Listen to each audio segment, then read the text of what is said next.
नमस्कार दोस्तों, फिर से स्वागत है आपका आपके ही चैनल, आपके ही यूट्यूब परिवार में। आज वापस बड़ी इलायची की बात करेंगे और साथ में भाव के ऊपर चर्चा भी कर लेंगे। लेकिन मैंने एक चीज़ देखी है कंटिन्यू, जो कुछ दिनों से, बीच में शायद 1-2 दिन ठीक रहा, बाकी वापस जो है इलायची को वापस दबाने की कोशिश जो है वो ज़बरदस्त तरीके से चल रही है। तो दोस्तों इसके ऊपर चर्चा ज़रूर करेंगे, लेकिन चैनल पर नए आए हैं तो चैनल को सब्सक्राइब कर लीजिएगा और वीडियो को लाइक कर दीजिएगा। लगता हो शेयर का लाइक है तो शेयर करना बिल्कुल भी मत भूलिएगा। तो सबसे पहले चर्चा करते हैं जो बाजार के अंदर जो वापस से जो मंदी फैलाने की जो बातें चल रही हैं और कई कई जगह पे मंदी लाने की कोशिश और लाई भी जा रही है। तो देखिए उसमें कहीं ना कहीं जो मंदी फैलाने की कोशिश कर रहे हैं, उन्होंने कहीं ना कहीं कोई ना कोई जरूर कुछ ऐसा किया हुआ है जिसकी वजह से वो चाहते हैं कि जो इलायची जो है वापस नीचे की तरफ आए और मंदी उसके अंदर जबरदस्त आए। क्योंकि देखिए उसके लिए वो लोग क्यों कर रहे हैं, ये आपको स्क्रीन पर दिखाई दे रहा होगा। तो लेकिन देखिए ये चीज़ जो है मेरे हिसाब से बिजनेस की बात तो नहीं है, लेकिन फिर भी जो है कोशिश जो है कंटिन्यू जारी है इसको दबाने की, जिससे कि जो नए बंदे इसके अंदर आए हैं जो काम कर रहे हैं वो जैसे भी करके अपना माल बेच दे और बेचने के बाद में उनका जो गेम है वो वापस चालू हो जाए। लेकिन दोस्तों सबसे पहले आपको एक ही चीज़ बता देता हूँ, कहीं से भी किसी भी तरीके से, जो मैं हर वीडियो में बोलता हूँ, किसी भी तरीके से कहीं पे भी मंदी जो है इसके अंदर कहीं नज़र नहीं आती है जिससे कि हम लोग ये सोच सकें कि इस वजह से, मतलब कोई एक वजह होनी चाहिए जिस वजह से अपने को ये लगे कि इलायची के अंदर जो है ज़बरदस्त तेज़ी या ज़बरदस्त करेक्शन दिखाई देता है। देखिए मैं हर वीडियो में आपको बोलता हूँ कि जो बाइंग है इसकी, जिन रेटों में इलायची को ख़रीदा जा रहा है और उस हिसाब से अगर हम लोग देखते हैं एज पर मार्केट, तो कई कई मार्केटों के अंदर स्पेशली सबसे ज़्यादा जो किचर मिचर जो होती है वो हमेशा जो प्रॉब्लम्स होती है रेटों के अंदर वो एमपी के अंदर ही दिखाई देती हैं।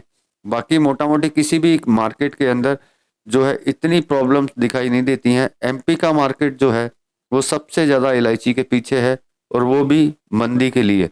अब वो मंदी किस तरीके से कर रहे हैं वो मैं पहले भी कई वीडियो में आपको दिखा चुका हूँ कि वो किस तरीके से इसको नीचे की साइड लेके जाना चाहते हैं। क्योंकि देखिए जो एक्चुअल जो चीज़ है, जो एक्चुअल जो भाव है, वो आपको भी पता है कि सिलीगुड़ी में क्या है और गुवाहाटी में क्या है।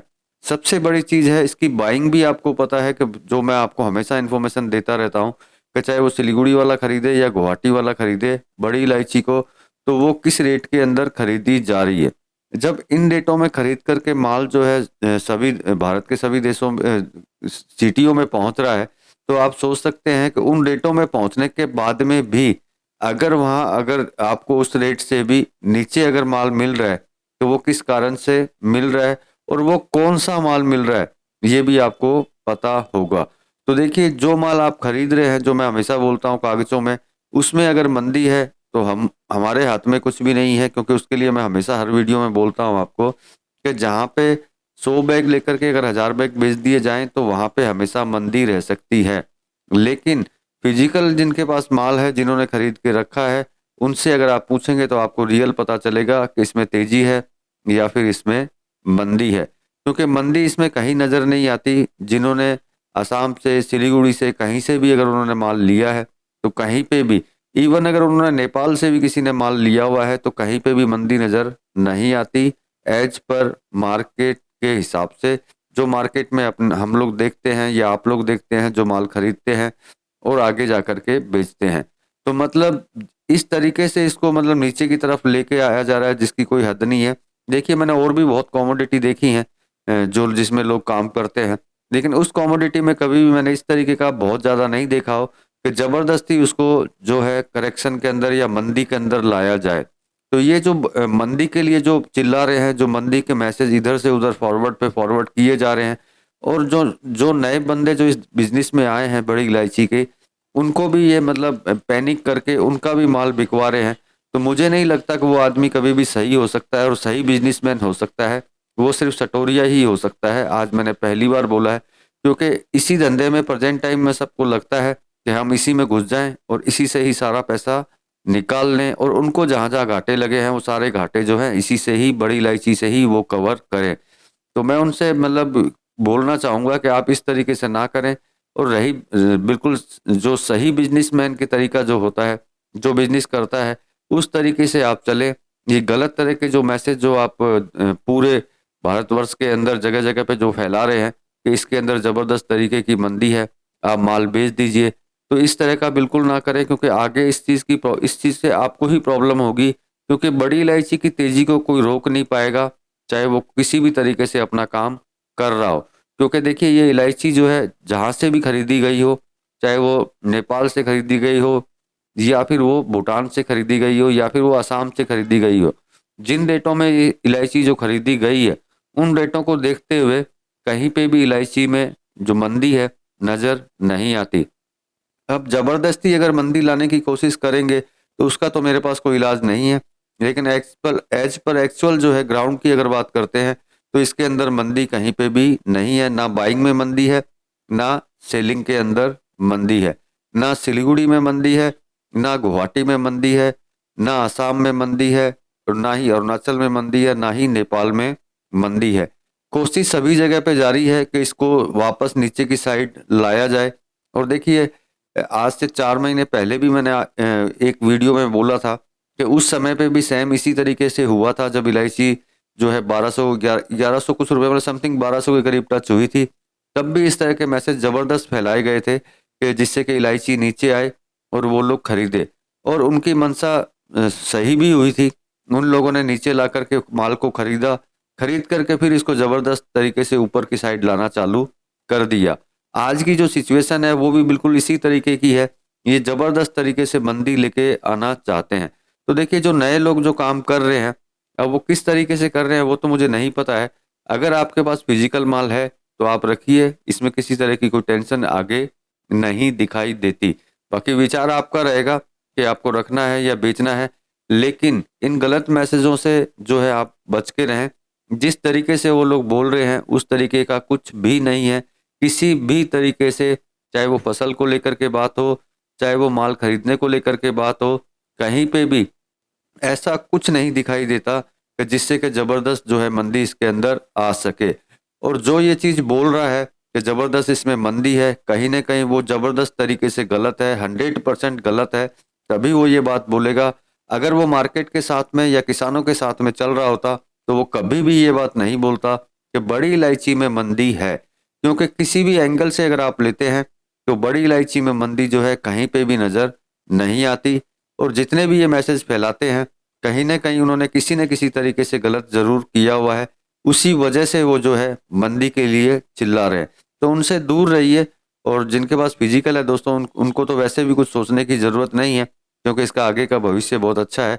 बाकी मार्केट स्टडी आप अपनी भी करते रहिए तो आपको पता चलता रहेगा कि जो मैंने बोला है वो सही है या फिर गलत।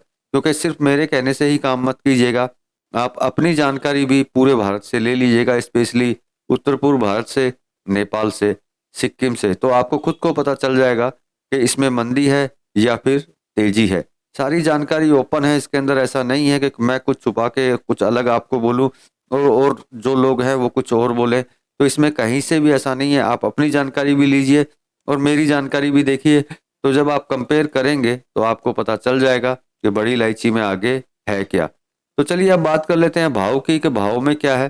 तो देखिए भाव में अगर बात करते हैं तो सिलीगुड़ी और गुवाहाटी जो है बिल्कुल शांत तरीके से चल रहे हैं। क्योंकि देखिए शांत ये सिलीगुड़ी और गुवाहाटी के भी शांत होने का सबसे बड़ा कारण है, सबसे बड़ा कारण कि जहाँ से माल निकलता है और जहाँ माल पहुँचता है वहां पे उन लोगों ने गिरावट की तरफ माल को रेट को कर रखा है। और सिलीगुड़ी और गुवाहाटी की रेटें हैं तेजी के अंदर, क्योंकि यहाँ तेजी में ही माल खरीदा गया है। और रेटों की जो रेट की बात करते हैं तो यहाँ शुरू से ही तेज है।